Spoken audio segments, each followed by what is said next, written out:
Delhi liquor scam కేసులో అరెస్టుల పర్వం కొనసాగుతుంది. మొన్నటికి మొన్న గోరంట్ల బుచ్చిబాబు, గౌతమ్ మల్హోత్రాను అరెస్టు చేసిన అధికారులు తాజాగా ఒంగోలు వైసీపీ ఎంపీ మాగుంట శ్రీనివాసులు రెడ్డి కుమారుడు మాగుంట రాఘవరెడ్డిని అరెస్టు చేశారు. రాఘవ బాలాజీ గ్రూప్ యజమానిగా ఉన్నారు. ఢిల్లీ ఈడీ ప్రధాన కార్యాలయంలో రాఘవను కొన్ని గంటల పాటు ఈడీ అధికారులు ప్రశ్నించారు. అనంతరం అరెస్టు చేస్తున్నట్లు తెలిపారు. సౌత్ గ్రూప్ లో మాగుంట రాఘవరెడ్డి కీలక పాత్ర పోషించినట్టు తెలుస్తోంది. మరింత సమాచారం మా ప్రకాశం జిల్లా ప్రతినిధి మధు అందిస్తారు. ప్రాధాన్యత సంతరించుకుంది.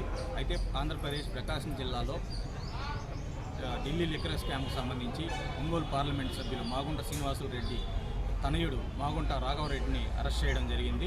అయితే గత 30 ఏళ్ల రాజకీయాల్లో ఎటువంటి తన వ్యాపార పరంగా ఎటువంటి అవినీతి మచ్చ లేకుండా చేస్తున్నా అని చెప్పుకుంటున్నప్పటికీ ఇలాంటి ఆరోపణలు రావడం మాగుంటను ఉక్కిరికి చేస్తుందనే చెప్పవచ్చు. లిక్కర్ స్కామ్ ఉక్కిరికి చేస్తుందనే చెప్పవచ్చు.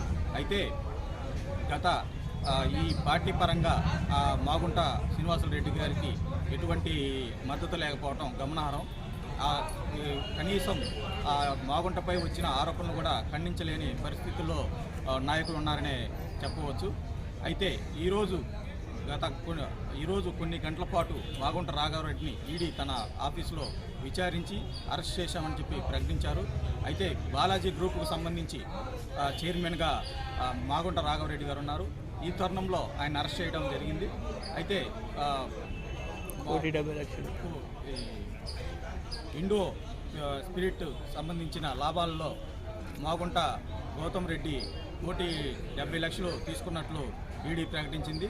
అదేవిధంగా వివిధ వివిధ షాపులకు సంబంధించి టెండర్లు మాగుంట కుటుంబానికే చెందినవని ఈడీ ఆరోపించింది. అయితే మాగుంట రాఘవరెడ్డిని ప్రకాశం జిల్లాలో తన వారసుడిగా ప్రకటించిన నేపథ్యంలో మాగుంట పార్టీ మారుతున్నారనే జిల్లాలో ప్రాధాన్యత సంతరించుకుంది. అయితే ఈ పార్టీ మారే తరుణంలో మాగుంట రాఘవరెడ్డిని అరెస్ట్ చేయడం రాజకీయ పరంగా చాలా ప్రాధాన్యత సంతరించుకుంది. ఈ తరుణంలో మాగుంట అభిమానులు కానీ వారి నాయకులు కానీ కొంత గందరగోళ పరిస్థితి నెలకొంది. అయితే ఈ పరిస్థితిలో పార్టీ ఎంతవరకు మాగుంట శ్రీనివాసులు రెడ్డిని కానీ తన తండ్రిని కానీ సపోర్ట్ చేస్తుందో వేచి చూడాలి. ఇక్కడికి